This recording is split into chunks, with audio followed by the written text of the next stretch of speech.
Why should an honest answer be a mistake? How can a modern day manager not have a mobile phone? Why should he?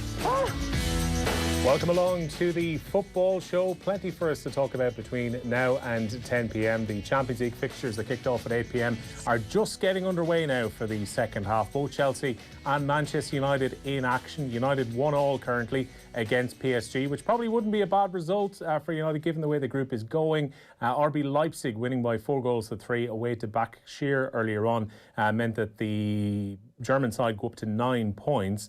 United with this would be on 10, and PSG would be needing a result against the Istanbul team in the final day to put pressure on both United and Leipzig. But as things stand, if this is a draw, it keeps three teams active into the final round of fixtures. Chelsea, we know, are already qualified for the round of 16. They're looking to wrap up their group with a victory in Seville against Sevilla, and it is Chelsea 1, Sevilla 0 at the break. Olivier Giroud has scored the goal for Chelsea, so they're in a very strong position to qualify. The other games elsewhere, it's Club Brugge 1, Zenit 0. Dortmund lead against Lazio by 1-0. Barcelona, with a very second-string team, are 3-0 up away to Ferencváros. No Messi tonight. He's been left entirely rested, didn't make the trip to Budapest. Juventus, set to get second place in Barcelona's group, are 1-0 up away to Dynamo Kiev. And the two games that we mentioned, Manchester United 1, PSG 1, and Chelsea 1-0 up away to Sevilla. All those games just a couple of minutes now into the second half. Delighted to say Dan McDonnell joins us on the football show. Dan, how are you getting on? Hey, well, how are things? Yeah, not too bad. I'm keeping an eye on United and PSG. That has been my pick of the two games to watch, given that Chelsea were already qualified. And this is a little bit ill-tempered. Neymar and Scott McTominay at each other's throats going off there at half-time. Neymar doing his usual thing of scoring a goal and being fantastic in the build-up to that goal and then winding up everyone after that. Yeah, well, I mean, the story of the game so far is probably that, Fred should have been sent off twice. I mean, that's basically, there's been an ill-tempered nature to the game, but that was obviously a key moment where Fred had the coming together with Paredes, and it's I don't know if you saw the incident, but I suppose a lot of people who are listening to this live or on playback will have seen it, and it's one of these ones where, I mean, when you have VAR, and as much as it's one of these ones where you don't like these type of red cards, I mean, Fred sort of makes a head contact in the direction of his opponent. He sort of butts down a small bit. Now, he goes down very easily, but you're just fully expecting the referee to look at this and say, well, by the letter of the law, he probably has to go, even though it's sort of regrettable that it comes to this. But he's got away with it and then got a yellow card. And then a few minutes later, he's been guilty of a late tackle, and he should have got a second yellow card. So, but in many respects, that let off has sort of galvanised Manchester United, and there's a real spark to the game. But they've got their equaliser, and of course they only need a draw to go through because if they're 3 points ahead of PSG can't catch them on the head-to-head. So as it stands, Manchester United are through if it stays this way. So they're in a great position, and PSG have to go and win it, and they're in a position of power when it comes to that. I was just thinking, when it came to the Fred incident, had a look at it again at halftime there during the news, and Fred pushes his head forward. Paredes does fall quite dramatically to the ground and tries to make a scene for the referee to have a look at the incident. But Fred is an idiot in terms of what he does, because all he has to do is stand his ground, but he pushes his head forward, which gives a referee a reason to send you off. And listen, he gave the referee the decision to make, and that's it. And I've yet to hear I'm sure there will be a refereeing expert of some description. He might be able to explain why he's come to the conclusion that he did in terms of, I suppose, how you phrase that red card and what you deem it as, what kind of conduct you deem it as. I'm no expert on the specifics of refereeing, so I'm not going to bluff it on that. But I suppose we're so used to those type of decisions being given, particularly when you go to the referee's second view, and that the referee's taken the view that, well, listen, it looks like his own interpretation of it. I'm sure someone can text him otherwise, but as though to say, well, listen, this wasn't really that serious. I don't want to give him a red card for this. And that's fine, but it's always consistency with these things. And you'd expect someone who does similar in the next round of games or at the weekend or in another match tonight will definitely get sent off. So that's the clarity that you would need in it. I'd imagine PSG at this stage, Dan, are sick of the side of Marcus Rashford, given what he's done in the last couple of years against them. Now, his goal had a huge amount of luck attached to it in terms of the deflection is the main reason that the shot beats Kelleher Navas, but it could potentially be a crucial goal for United if they don't lose tonight. Yeah, I mean, they've just had a great chance to go 2-1 up as well. Like, it was a great break and a great move, and Martial blasted it over. And they are in a situation now, you see, where because PSG really need to win this game, their need to win this game is greater, because otherwise they're almost relying on how Manchester United approach the Leipzig game. They have to go for it, but as a result, they're committing bodies, and we know how good this Manchester United side can be when there's a bit of space on the counter-attack. So it's actually set up perfectly for them now. And they were almost a bit shell-shocked earlier on. I mean, PSG really started the game very well and were well on top. But the way this game is set up now, it's, if you were to sort of script it from a Manchester United perspective, it's sort of set up in an ideal manner. And PSG are going to have to be really efficient with the ball when they have it. And Manchester United, to a degree, are happy to let them have it for spells, but they're going to break really fast, when the opportunity breaks. And it's, I mean, I don't know. The game will be finished before the show is out, but it's looking good for Manchester United from where they're at. They're in a position to control what happens from here. So they've a great chance to seal qualification tonight and just take stress out of it. And when you consider, the away defeat in Turkey they had, I know that was a blip compared to the excellent results elsewhere, but to get it done with one game to go would be a bit of a, it would ease some tensions around them, certainly, that's for sure. Yeah, and the former PSG striker Edinson Cavani is up front for United currently, and he had a big impact on the game against Southampton at the weekend. Really, he kind of turned things around. I don't think anyone really thought, Dan, that Cavani would be a bad signing, but I think a lot of people were a little bit concerned about how long he remained available and how late United actually signed him in the transfer window. But it looks so far, I know we're only a few games really into his career because he was a late start with the injury and then coming back from international duty, but it seems that he's an astute option brought in up front for them, and certainly he's an upgrade on Odion Gallo to play up front. Yeah, and like I mean, it's yeah, of course, and you have a situation sometimes with these high-profile players that when they're available, it's like, well, why are they available, as you say? But again, like he just gives them an option that he's just naturally at home. His natural domain is around the box. You sort of see, in a couple of chances, just how he sort of attacks the ball in the area at times. And like he's a slightly different option where they have the more explosive, speedy options elsewhere. And he just gives them something different. And I don't know. I think it's too early to like, on the strength of a couple of decent displays, to suddenly declare someone, well, this is it. He's the answer to their problems. He was available for a reason. So we'll see. You see clubs take these sort of gambles on players before, and they can make a very good short-term impact. But over the longer term, you find out why they were available in the first place. But I suppose in the context of his career, it's a great opportunity. And with the options they have elsewhere, like this team can suit him. It would appear. So, no one's doubting his ability. So, but it's early enough. It's early enough to suddenly declare, well, this is it. It's perfect fit. But if you do have him 100% fit and focused, I mean, of course, he's better than the options that you mentioned. Yeah, Chelsea decided to keep Olivier Giroud, despite Giroud last January, when it seemed the Euros would take place last summer, was looking at potentially leaving, but Frank Lampard convinced him to stay. He signed a contract extension. He's been used very sparingly because they've been using Timo Werner and also Tammy Abraham up front. But Olivier Giroud is starting up front in Seville tonight, and he's just given Chelsea a 2-0 lead, his second goal of the night against Sevilla. So Chelsea are 2-0 up and they're going to qualify. There probably is, Dan, I would imagine, merit in Chelsea keeping Giroud around, because Werner will be covering maybe some of the wing positions as well as playing as number 9. Tammy Abraham has had an injury profile where he's missed games along the way, and Giroud just gives them that different option and quite a good backup available in their squad.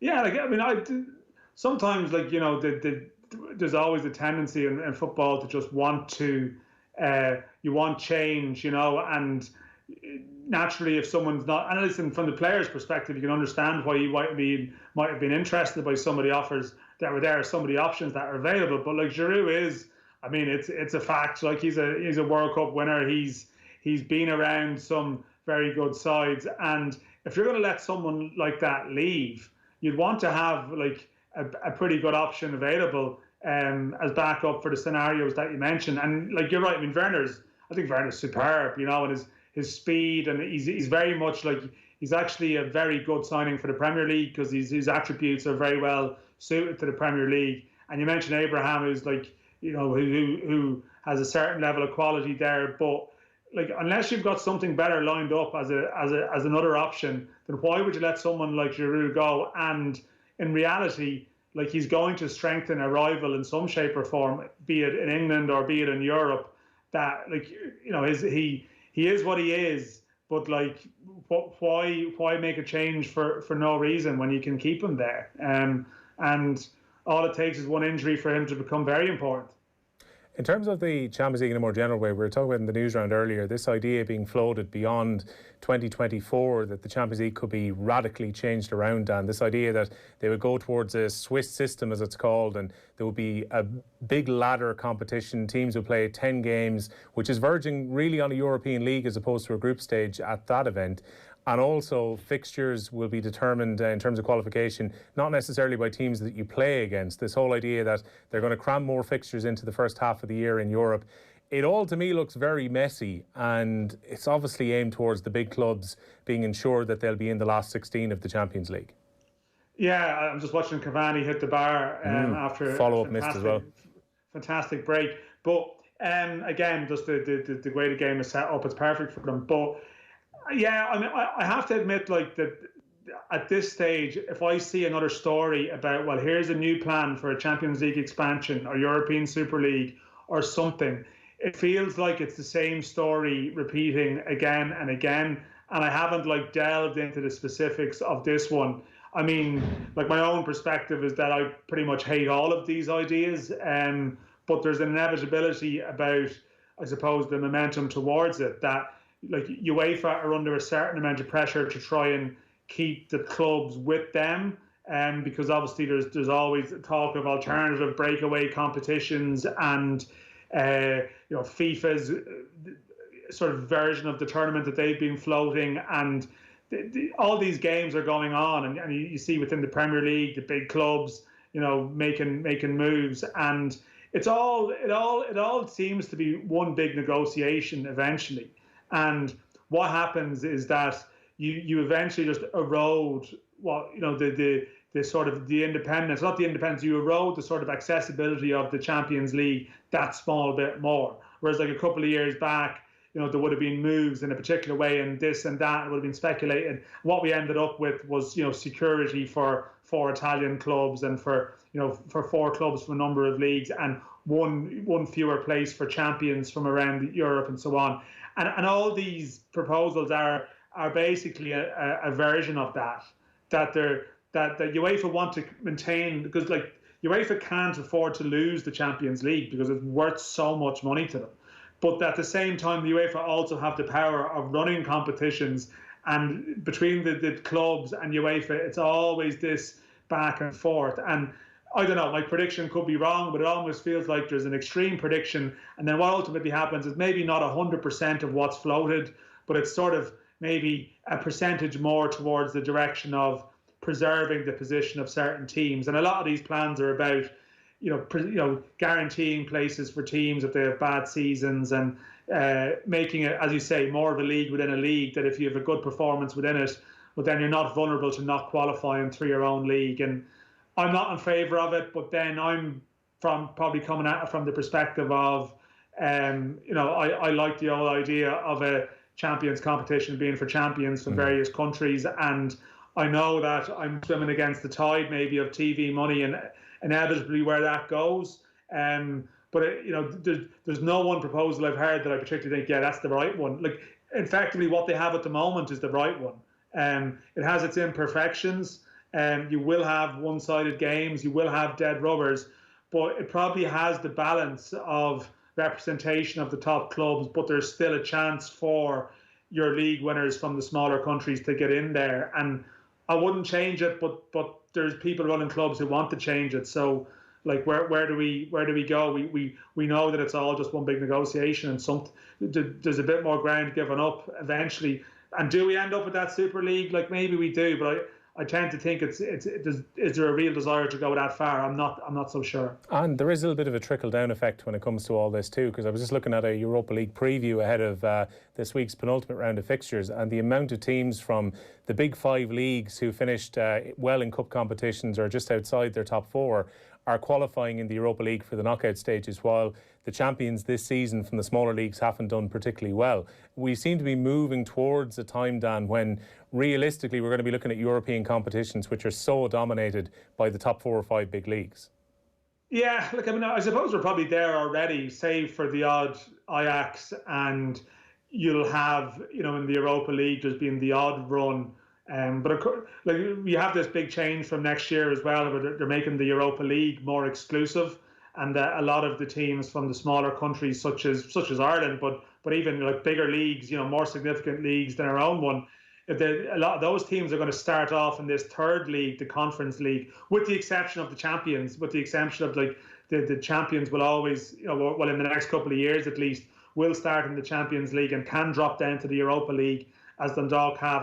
But then there's this third league there. But you're going to have this situation that, they want to make the Europa League almost like a Champions League 2, a bit more of an exclusive competition. Because as we know, what happens in the latter stages of the Europa League anyway, like, you'll have the Europa League groups this year, which is all fine, but the teams that come third in the Champions League groups get dropped into it.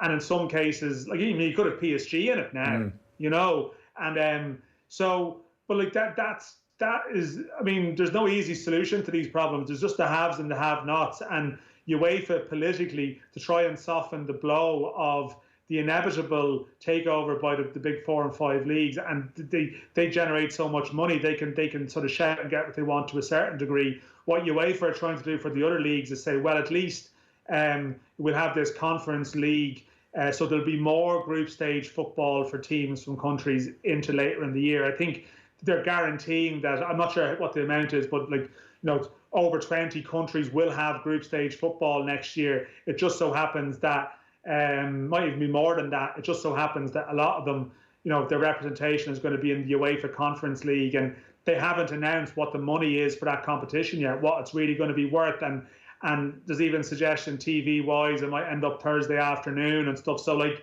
the degree to which there's a prestige associated with that is a matter of debate. But like this is the eternal question in football, that there's the things of we unless you have a PSG style takeover, the lines are set, and these are the teams that will dominate, these are the leagues that will dominate, and everyone else is just in there to try and get as much money as they can and get the odd big game, the odd glamour game. And that's but like, I would argue that you should always aspire that there will be that route there for teams to get there, even if when they get there they're going to have some tough defeats, as we've seen. But you're right, I was looking, like, Dundalk have no points in the Europa League, and I mean, it's very plausible they'll end up with no points, even though I actually think they've competed pretty well, apart from the Arsenal game. But I was looking at the other teams that have no points today, and like, you've got Ghent from Belgium, but Qarabag, who are like, haven't been over there last year, are like a massive club in their own right in Azerbaijan, like a really proper operation, and they've got no points in the Europa League. Ludogorets from Bulgaria, the same. It's tough, but that's the price you pay for, like, domination being concentrated in the hands of a few clubs. I mean, a lot of the TV consumers in America and Asia don't really care about that, even if some traditional heartlands and powers for football in Europe are sort of not really part of the big vision for the game where it goes forward. Both sides at Old Trafford have hit the crossbar in recent minutes. As Dan mentioned, Cavani crashed one off the crossbar in front of the Stretford end. PSG have hit the top of the crossbar. Marquinhos will be quite disappointed he didn't do better with his chance. It was pulled to the back post. Marquinhos heading it. I think David De Gea had it covered anyway, but it's looped up and hit the top of the crossbar. There is, I don't know how much you're seeing in the background, Dan, as you're chatting to me at the moment, but we talked about the niggle in the first half. This is a kind of a feel of a Champions League knockout game about it. You see Neymar and Fred coming together a few moments ago. You have Marquinhos trying to get Martial sent off when they went up for an aerial challenge. This is a feeling of a knockout stages game as opposed to a group game at the moment. No, it's great stuff. And I'm watching it here, and like it's sort of actually almost, it's hard not to be drawn to it because there's quite a lot going on. But I mean, as I said, like PSG, for a club whose whole project is about trying to win the Champions League, like they're sort of like in real danger of being eliminated here. I mean, that's basically where they're at. And I actually watched that the game earlier. Leipzig won 4-3, which was an absolutely insane game. And the sort of the level of it, actually, I mean, there was some pretty average defending in it, and it's one of these games where you think, 4-3, in Turkey, would this be happening if fans were in the stadium, or is this one of these games that was so error-strewn because, I don't know, like both teams were going for it because they needed to go for it, and there's an element of that about this game here, but from PSG's perspective, that it's almost so open because of the stakes. The stakes are such, but I think we're going to have a thrill in the last 25 minutes because PSG really need to win this game to be in control of their destiny. So, and even then, like they're in a. I mean, it's catastrophic for them. There'll be a management change, and you'd imagine there'll be a major fallout if they do lose. So, it's all set up as I speak. Rashford on the attack again, and there's chances everywhere. Yeah, Rashford may be a little bit unlucky that PSG managed to scarp her back when it seemed he was in initially. Kelleher committed himself out and pushed Rashford wide, and then that just gave the defence a little bit of time to come back and cover. But it continues to be a goal apiece. As things stand, as Dan mentioned, either RB Leipzig or PSG, one of the semi-finalists from last season's Champions League, are going to be dropping down into the Europa League if United can get themselves a point ahead of their trip to Germany in the last round of fixtures. We'll chat about Caoimhin Kelleher in a few minutes' time, Dan, in terms of his performance last night, but just to touch on a bit of news that was coming out from yesterday, and still a bit of clarity needed on this, but the English FA and what's going to happen potentially with Irish players going over to academies from now on, and whether being Irish is going to be enough to be considered to not need a visa or a permit to join an academy in the UK. It all seems a little bit up in the air at the moment. It does, yeah. I suppose this has been talked about for a while. I think even Johnny Ward was on the show at one stage a while back. I think he had a guest on discussing this back when, I suppose, I mean, obviously Brexit's been in our lives since 2016, but it was, I suppose, around the various agreements being thrashed out, and at one stage it basically became clear, well, I say it became clear as PSG really should have scored, it became clear that that Premier League clubs would not be able, and by extension Football League clubs, would not be able to sign players from EU countries until they're 18. And this led to a big discussion in these parts about, well, this is a game changer in Ireland. All of a sudden, our players who leave at 16 will now have to stay at home until they're 18. And there was a real sense around, say, the players that are currently sort of 16, in that sort of age bracket, that they were almost going to be the last ones to go in that way. But from my understanding, as much as yesterday there was a documentation was formally released by the FA and the EFL and the Premier League as PSG have just scored through their captain Marquinhos. It's not the most pretty goal you'll ever see from Thomas Tuchel's side. It's a corner which United didn't defend particularly well. It was forced back over to the right-hand side of the box, and eventually it found its way across to Marquinhos. It's a corner in from Neymar, not particularly well defended at first. Shot comes from Verratti. They're looking at this potentially for offside with VAR at the moment. But I think Marquinhos is onside though when that ball comes across. And he pokes it past David De Gea. I think he's in line, Dan, with Lindelof when we look back at the replay there. Yeah, no, that'll be okay. That'll be okay, I think. I'd be surprised if they changed it up. But I mean, I'm loath to call these things, but I think he should be safe. There was no real sense of them checking it, but we're just waiting now for the confirmation. But no, really sort of, I mean, like they've had their chances, Manchester United, but they're sort of sloppy now to concede in the manner that they have. As you mentioned, it was just slow reactions in the breakdown from a corner and a bit of a fortunate deflection to some degree, but they were slow to react. And yeah, we'll see. They're having a look at it here. We were getting to see the old classic lines on the pitch currently, but I think Marquinhos is onside when that ball gets pulled back. His right heel is back. It's like, do we have to get the pencil out to draw it again to figure out what part of his body was where? But no, they're playing on. They're playing on. That makes sense. Didn't need the T-square this time around. But when it comes to now there's we're going to have a red card here for I'm guessing one of the Manchester United players. This is for obviously words that were exchanged. Fred has finally got his red card. I mean, it's like the old episode of 15-1 where you have the three lights. Like, you know, his third one has gone out here now. He's done. William Stewart sends him off. It's very hard to you have a huge amount of sympathy for him. It takes a bad touch, and Herrera gets in. It's lungy as well. He's for a player on a yellow who's nearly got sent off twice. Now he does get a bit of contact in the ball, but I think he's got a few extra minutes in this game that he was meant to. So it's actually, he does get the ball and then takes the man. I don't know. I can understand why he'd be a bit aggrieved, but it feels like in the context of the game, that's something evening itself out. Yeah, United are appealing at the moment to try and get VAR to have a look at this and potentially overturn what probably should have been his third card of the night. He has been sent off for 2 yellows, and the referee is standing by his decision. So Fred has been sent off. Manchester United now 2-1 down away to PSG. So all action. A terrible first touch by Fred. He then comes across. Ander Carrera just gets a foot on it before he gets there. Then Fred gets a lot of the ball down after that. He does. When he gets the ball and then touches it onto Herrera and sort of takes him. It's one of these ones when you slow it down, it looks a bit more harsh. But again, in the context of what happened in the first half, it's hard to have too much sympathy. But just to go back to that point about the Brexit issue, so it did appear, that we would have this stop, that all of a sudden things would change.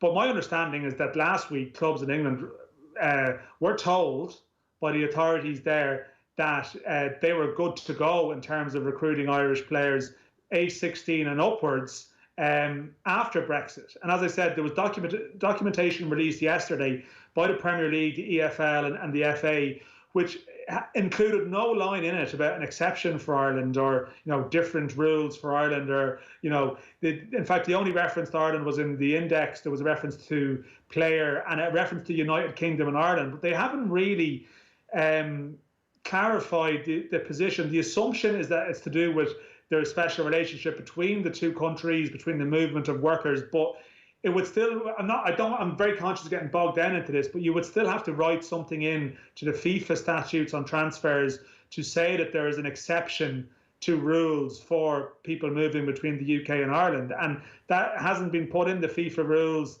yet. I checked this out with the English FA yesterday, and they said they were still in correspondence with FIFA about this. But basically, long story short, there are clubs from England in the last week who have stepped up their pursuit and have been in touch with sort of academies and people in Ireland to say they have been working off the understanding that they have no reason to not pursue young Irish players, of any age, once they're sort of 16 and upwards, going forward from next year and future years. So they're basically saying that supply line isn't going to stop. So while there will be no more, and definitely it seems to be reasonably clear, unless you move your entire family, that there'll be no more sort of Cesc Fabregas cases, going to England when they're 16, 17, unless there's real, clubs will find a way to get around it, maybe for exceptional players. But it does seem like that there's a feeling that Irish lads will still be good to go. But it requires clarity, as you say, because the associations themselves haven't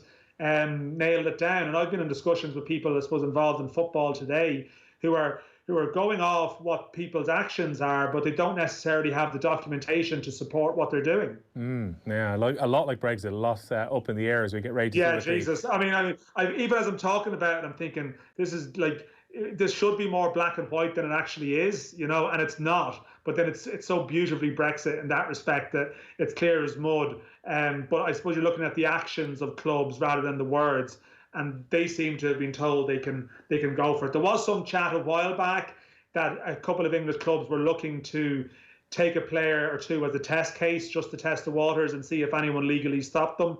But I'm not sure if it's going to come to that. Right, that's one to keep an eye on. Chelsea have just scored a third goal. Olivier Giroud has his hat-trick. They're 3-0 up away to the Europa League winners Sevilla. Paris Saint-Germain still continue to lead against now 10-man Manchester United. Fred sending off has led to Rashford getting the hook, and Paul Pogba has come on for the last half hour or so there. Juventus still lead 3-0 against Dinamo Kiev. Barcelona 3-0 up away to Ferencváros. Lazio have equalised in West Germany against Dortmund. It's now Dortmund 1, Lazio 1, and Club Brugge are 3-0 up at home to Zenit. We'll take a very short break. break, we're talking Caoimhin Kelleher and whether Vera Pauw will be staying on as the Irish women's manager when we come back after these. Football on Off the Ball with Paddy Power. New normal, same old football. Paddy Power. Gamble responsibly. Gamblingcare.ie. Look for local this Christmas. It's up to us. To feature your business on The Pat Kenny Show, email us at patkenny@newstalk.com. With thanks to the local enterprise offices. You're the one who takes steps to keep your home as safe as can be. Who knows the best gift you can give it is a house alarm? Well, at Aviva, we think you deserve something in return. Like 40% off your home insurance if your claim's free for 5 years, and up to 12.5% off with an approved house alarm. So buy your policy today at aviva.ie. For home insurance, you're safe in the hands of Aviva. Acceptance criteria, terms and conditions apply. Offer subject to minimum premium of €230. €115 for contents or buildings only. Alarm must be approved, installed and maintained in line with manufacturer's guidelines. Aviva Direct Ireland Limited is regulated by the Central Bank of Ireland. At Audi, we know some drivers go to extremes to show they love their car. Well, now there's an easier way. Introducing the all-new Audi Service Subscription. Enjoy 2 Audi services plus a full vehicle health check, 12 months roadside assistance, wiper blade replacement, and much more. Show your Audi some love from just $13.99 per month over 24 months. Book your Audi Service subscription now at audiservice.ie. Terms and conditions apply. Audi. Vorsprung durch Technik. Home is everything this Christmas, so make it festive with great savings from Woodies. Choose your perfect Christmas tree with all trees up to half price. Or pick up your Christmas decorations and lights, all now half price. We've got everything you need for Christmas and more in our one-stop shop. But hurry, offer only while stocks last. Woodies, we're all homemakers. Sea swimming. A test of courage. A step out of your comfort zone. Through the huddled masses and polite hellos. The awaiting water, testing the resolve of the uninitiated. The first contact. The sudden shriek. The flurry of expletives. The realization that stepping outside your comfort zone is grand, but stepping back into your comfort zone is much, much better. Bring warmth into your home with our range of heating products. Bord na Móna. Get Sky Sports and Sports Extra, half price for 6 months. What an opportunity here! Watch old rivals take on new competition in the Autumn Nations Cup live on Premier Sports. That's wonderful work. Catch all the drama with exclusive international rugby. Done it again! Get Sky Sports, BT Sports and Premier Sports all half price for 6 months. Oh, that's a strong finish. Search Sky Sports Sale today. New sports customers only. Standard pricing applies after 6 months or of cancelling one element of the bundle. Minimum term and further terms apply. Bet smart this season with stat betting on the Boyle Sports app. For the first time ever, bet on shots, shots on target, tackles, passes, assists and more, all powered by Opta. Why not check out the hottest action on the biggest game of the week right now on the Boyle Sports app. Boyle Sports. This is betting. Need help? Contact gamblingcare.ie. 18+. The radio. It can take you back, if you listen carefully. Christmas shopping with Mum, the toys in the windows, and sharing a delicious Butler's hot chocolate together. Now I'm the mum, and most of our window shopping will be done online this year. But some things never change, like sharing some delicious Butler's chocolates together. Thanks, Mum. Visit your nearest Butler's Chocolate Cafe, selected retailers nationwide, or search butlerschocolates.com now. Football on Off the Ball with Paddy Power. Minimal contact in stadiums shouldn't stop the usual suspects from going down. Gamble responsibly. Gamblingcare.ie. Welcome back to the Football Show. Will O'Callaghan sitting in for Joe Malloy on this Wednesday evening. Champions League action continuing. We are now heading towards the last 10 minutes or so of the game at Old Trafford. Manchester United are 2-1 down against PSG. They've made a double substitution, taking off their strike force. Rashford was taken off for Pogba a few minutes ago. Now Donny van de Beek has come on, and so has Mason Greenwood for Martial and Cavani. So an entire change of United's front two as it was. and that's a half chance for Paul Pogba, which would have been pretty spectacular on the edge of the area, but his overhead kick has gone just over. So Manchester United now looking for an equaliser. Dan McDonnell is still here with us. Dan, to go back 24 hours, Caoimhin Kelleher, huge night for him last night. Adrian not getting the chance to fill in for Alisson, so Kelleher came in for his Champions League debut. He's the first Irishman in 4 years to play in the Champions League, and he acquitted himself very well. 2 good saves, was very good with his feet all night. I'm sure when we saw the hug from Jurgen Klopp at the end, was a way of Jurgen Klopp saying that was a good night's work from the young man. Oh, listen, he did really well. And of course, we're biased to some degree in the sense that obviously, we're so starved of an Irish Champions League story that you obsessively focus on one when you have it.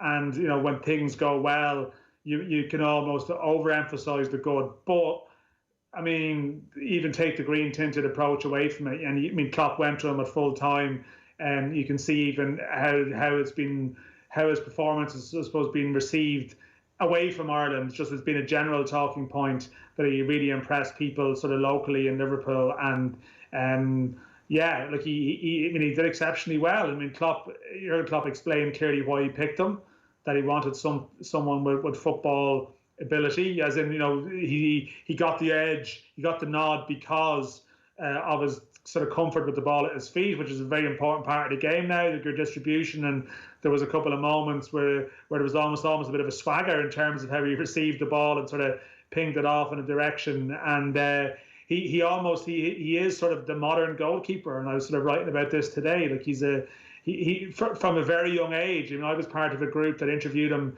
back in 2015 before he went to the European Under-17 finals in Bulgaria, and there's almost a specific quote from him within that about how, well, he was styling himself and Manuel Neuer. He likes to hang around, be out of his goal, but also spoke about how he played outfield when he was younger. He was a striker, and how he felt it was really important to be good with the ball at your feet and not to just kick the ball away when you get it as a goalkeeper.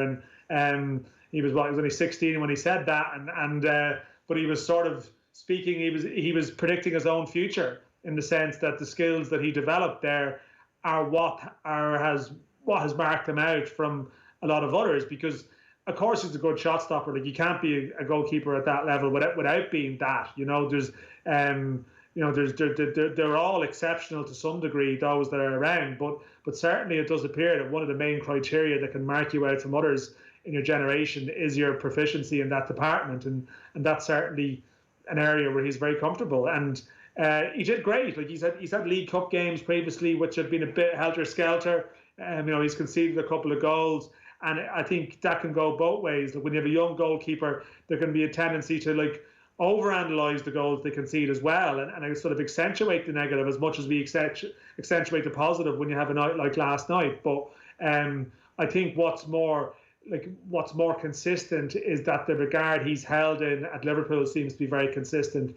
They see him every day. Klopp really likes him. It did appear like there was a plan they would go on loan to Holland this year, only for Alisson's injury situation leading to concerns about letting him leave the building, which in itself is a compliment.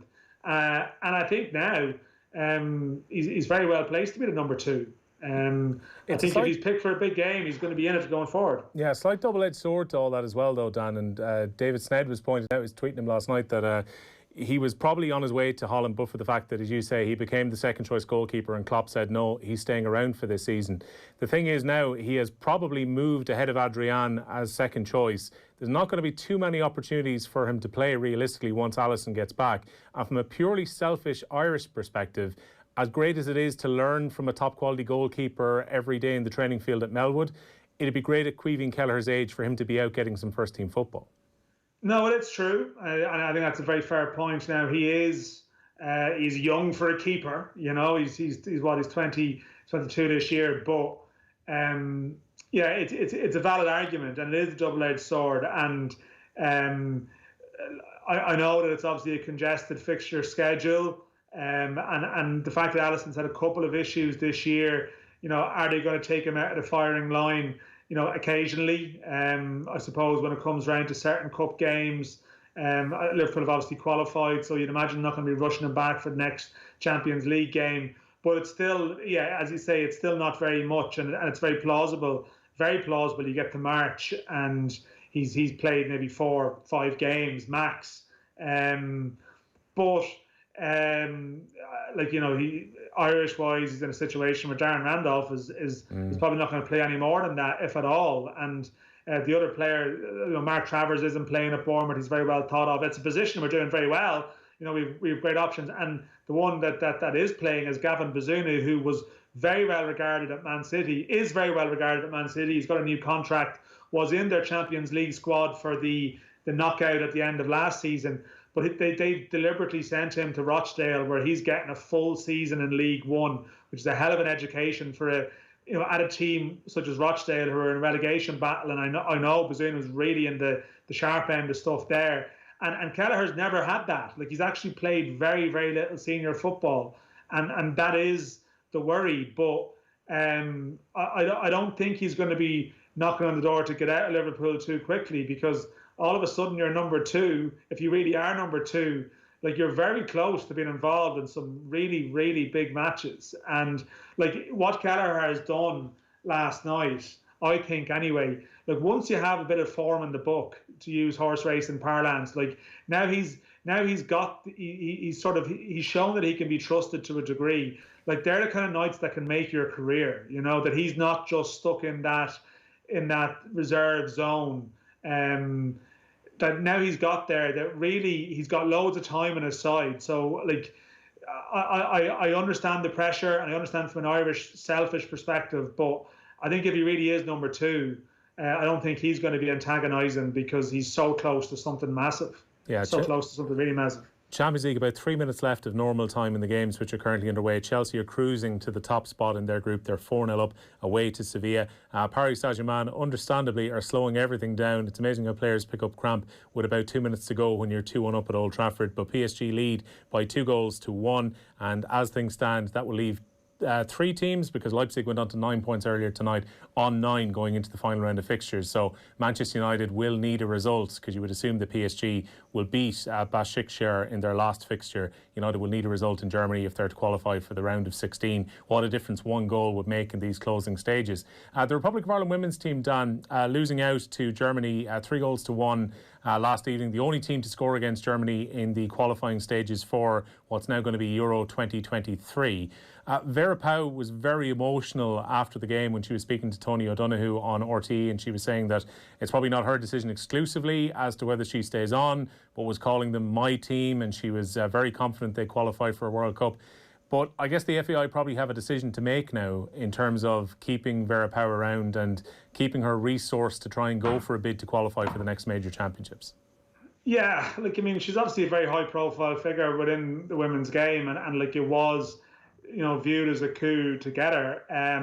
I think it must be acknowledged that, like, she hasn't had a flawless campaign. I mean, it's clear that, like, you could see from the home performances and listening to comments from players that, like, they welcomed her arrival and her partnership as well with Eileen Gleeson there, and like, there seemed to be a real positivity around it. But the flip side is, like, they did throw away some silly points. Like, there was big question marks around decision making in Ukraine in terms of the goalkeeper, in terms of the maybe they weren't so quick about making substitutions in that match as well. So it's, I don't know, like, is the power fully in her court? Is the ball fully in her court in terms of where she stands?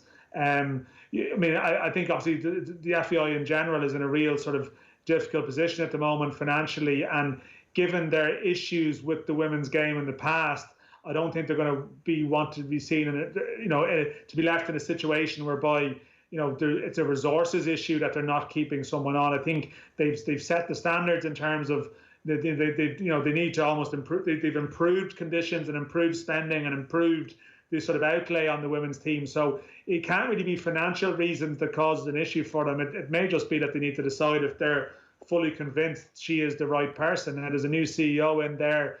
To what extent are they in a position to make that decision? I know that Ruud Doctor obviously really very much oversees this area, and it probably comes to his door as much as anyone. But But it's a bit unusual it's been left hanging. But as I said, it's not a case of, well, we really need you to stay and people are begging. Like, there's obviously, there's two takes on the campaign. Like that, yes, they've taken joint strides forward from where they were, but they also sort of messed it up a bit. And, you know, it's not as if there was a rookie coach in charge. So, like, she has sort of questions to answer about how things have gone as well too. It's not exactly been a story of triumph. I think there's a missed opportunity there, and I don't like, you know, I hate, like, you know, drawing comparisons all the time, but like, obviously if a sort of the men's team manager had made similar decisions, like, they would have been slaughtered for some of them. So she has to be subject to the same scrutiny and the same review when it comes to whatever contractual decision needs to be made. Because I'd imagine, Dan, like, the one that will really come up will be the goalkeeping position, which was a problem with the points being dropped in Ukraine particularly. You know, notwithstanding how late the substitutions were to try and change the attack around when it wasn't working in Kiev. But to go through 3 different goalkeepers and probably only to settle on the goalkeeper who looked the most effective in the last fixture when it seemed all hope was lost, that's something they'll have to look back on, because, you know, goalkeeper over the last couple of years has cost Ireland quite a few points. No, it did. And like, now the thing is, like, I thought they were pretty good last night, you know, and if you go off the most recent performance, and, you know, like, they're sort of, I mean, they're always going to lose that game, unfortunately, realistically, as PSG make it 3-1. As Neymar's put it to bed now, yeah. Yeah, they're probably always going to lose that game, as much as that's like a hyper-negative slant, but they actually really, you know, compared to how other teams in the group got on against Germany, like, you look at that and there's almost that sense of frustration. It's like, well, if they'd had that same level of application in their away matches, they wouldn't have been in that position. They wouldn't have missed out. So you would probably look at that and think, yes, and you know, they picked the right, you know, they picked Grace Maloney, and they got a lot of things right in how they approach that game. And I suppose the percentage call is probably to stick, you know, like, that you don't make change just for the sake of change. But I can understand why there's a valid debate to be had around it. And I will also say as well that, I mean, it's one thing to just look at results from the outside.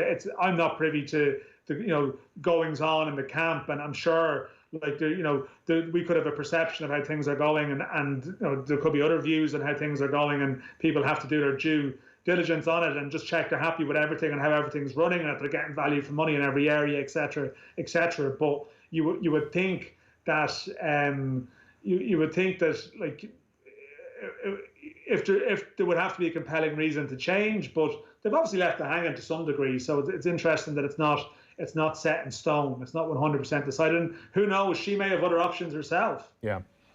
Well, we shall see what happens. Dan McDonnell, thanks a million for joining us on the Football Show. Very much the dying embers of the games in the Champions League.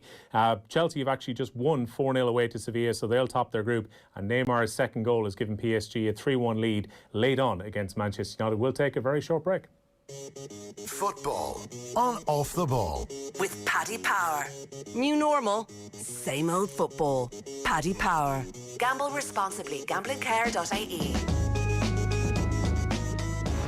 Follow the leader, the Mitsubishi Outlander PHEV, the world's best-selling plug-in hybrid, is now available with 0% finance and a free home charge point worth €800. Leading the charge in plug-in hybrid technology, the Mitsubishi Outlander PHEV. Book a test drive at your local dealer today. Mitsubishi, drive your ambition.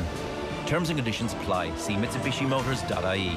Lending criteria applies. This is a hire purchase agreement provided by Bank of Ireland Finance. You're the one who knows that speed limits are the limit, not a suggestion. That hazard lights don't make double parking okay, yet you get nothing in return. Well, the revolution you've been waiting for is here. Aviva are shaking up car insurance for safe drivers with a no-claims bonus discount of up to 50% at 5 years, a 20% no penalty points discount, and a 20% advanced driver discount. Buy your policy and join the safe driver revolution at aviva.ie. For car insurance, you're safe in the hands of Aviva. Acceptance criteria, terms and conditions apply. Offer subject to minimum premium of €280. Advanced driver qualification must be from a recognised association. See aviva.ie for more details. Aviva Direct Ireland Limited is regulated by the Central Bank of Ireland. For live GAA score updates, stats and more as they happen, check out the new GAA Live Match Centre on the Boyle Sports app. Why not check out the hottest action on the biggest match of the week right now and make Boyle Sports #1 for GAA this championship season. Boyle Boyle Sports. This is betting. Need help? Contact gamblingcare.ie. 18+. The radio. It can take you back to a moment. Christmas shopping on the 8th of December. The Christmas songs playing on the old car radio. In between the weather updates. Motorists are requested to avoid travelling to Dublin due to heavy snowfall. But Dad had gone up to Dublin anyway to get the new Bowie LP. And a very special box of delicious Butler's chocolates. The car didn't make it home, but Dad did, eventually. Mum was furious. Where did you get to? Until she saw the shiny vinyl LP and the beautifully presented box of delicious Butler's chocolates. I'll make us a nice hot chocolate. Thankfully, shopping online and click and collect makes it a little easier these days. Butler's Chocolates, making Christmas moments together since 1932. Visit your nearest Butler's Chocolate Cafe, selected retailers nationwide, or search butlerschocolates.com now. There's a lot of confusion about Brexit, but Declaron is here to help. From January 1st, importing or exporting between Ireland and the UK will need customs declarations to Irish revenue. Declaron can help you clear your goods faster and ensure your business is compliant. So take back some control on Brexit. Register at declaron.ie to secure us as your customs clearance agent. Declaron, a BDO and Fexco initiative. Did you know that auctioneers, estate agents, letting agents and property management agents must hold the Property Services Regulatory Authority PSRA licence? An auctioneer may auction land, fine arts, antiques or animals at a mart. When engaging an agent, don't assume your agent is licensed. Check the PSRA Register of Licensed Agents at psr.ie. Unlicensed agents are breaking the law and do not provide you with any consumer protection. Report unlicensed operators to info@psr.ie. Remember, no PSRA licence, no consumer protection. Football on Off the Ball. With Paddy Power. Gamble responsibly. Gamblingcare.ie. Well, Manchester United's group is teed up nicely into the Champions League going into the final round of fixtures. PSG have gone top of the group after beating Manchester United at Old Trafford by 3-1. United still sit in second place, both teams on 9 points, as are RB Leipzig, who are in third place in the group. United play Leipzig in their final fixture next week, and United will need a result in Germany if they're to qualify for the round of 16. Chelsea have won their group. They can't be caught in the head-to-head after beating Sevilla tonight in southern Spain. Chelsea winning by 4-0. Olivier Giroud scoring a hat-trick for Chelsea in that one. Barcelona have won their group after beating Ferencváros 3-0. Juventus also qualify after their 3-0 win against Dinamo Kiev. Elsewhere, it was a goal apiece between Dortmund and Lazio, and Club Brugge getting a 3-0 victory against Zenit St. Petersburg. Don't forget, coming up tomorrow on OTB AM, the guys are going to be back from 7:30 tomorrow morning. Andy Mitten will be reviewing Manchester United's defeat against PSG. Gordon Darcy will be with the lads to chat rugby ahead of Scotland and Ireland at the weekend. And Tom English on the increasingly mad turn of events at Celtic Park and what's going to be happening with Neil Lennon. And my thanks to Peter Malloy, who was on sound tonight, Jake O'Donnell and Neil Tracy, who were on research, and DeCall, who was producing the programme. In the meantime, Tom Dunn will be up next. I've been Will O'Callaghan. Good luck.